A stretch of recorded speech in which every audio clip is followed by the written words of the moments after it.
Commencer cette discussion, prenons tout de suite la direction de Jérusalem. Retrouver notre correspondant Stéphane Amar. Bonjour Stéphane. Toujours beaucoup de questions au surlendemain du raid imputé à Israël sur le consulat iranien de Damas. Le Conseil de sécurité des Nations Unies s'est réuni hier en urgence à New York. La Russie accuse Benyamin Netanyahou de vouloir, je cite, alimenter le conflit. Est-ce que le Premier ministre israélien veut pousser l'Iran et son allié, le Hezbollah libanais, à l'escalade ?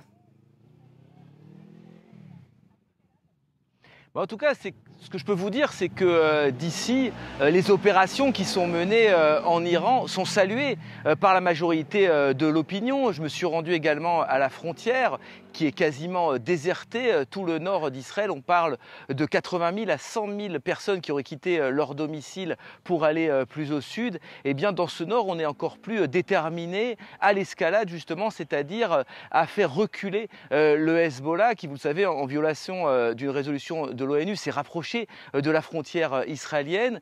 Et l'objectif d'Israël, c'est de le faire reculer au moins au-delà du fleuve Litani, c'est-à-dire à une vingtaine de kilomètres de la frontière avec Israël. Mais si tel n'est pas le cas, eh bien oui, les Israéliens semblent déterminés à l'escalade, semblent déterminés à multiplier les frappes contre le Hezbollah et donc indirectement contre l'Iran qui soutient cette milice chiite, et à intensifier donc cette campagne de bombardement, voire même à une opération terrestre de grande ampleur. Les officiels de Tsahal expliquent régulièrement que l'expérience qu'ils sont en train d'acquérir à Gaza, notamment contre ces fameux tunnels qui ont été creusés sous la bande de Gaza, eh bien, pourrait servir contre le Hezbollah, puisque le Hezbollah également a creusé de très nombreux tunnels à la frontière entre le Liban et Israël. Stéphane Amar à Jérusalem, merci beaucoup.